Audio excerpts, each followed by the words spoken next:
Bedroom বা dining room, এইগুলোতে কোন কোন কালারগুলো হয় করা উচিত, না হলে অ্যাভয়েড করা উচিত? আমি শর্টে যদি বলি, নর্থের দিকটা আমরা ব্লু করতে পারি।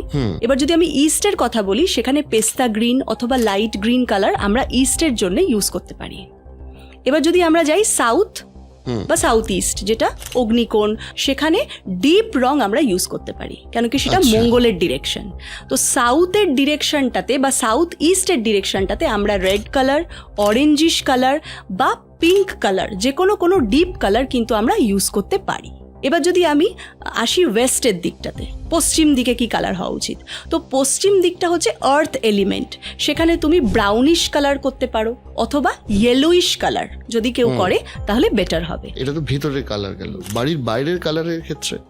বাড়ির বাইরের কালারের ক্ষেত্রে এবং ভেতরের কালারের ক্ষেত্রে যেটা সব থেকে সেফ কালার আমরা বলি, যে যেটা সবাই করতে পারে, মানে উইদাউট সিইং এনি হরোস্কোপ অথবা কোনো বাস্তু, সেটা হচ্ছে ক্রিম কালার অথবা হোয়াইটিশ কোনো কালার। কেন কি দেখো, এই কালারটা খুব একটা কাম অ্যান্ড সুদিং এফেক্ট, তো সবাই করতে পারে।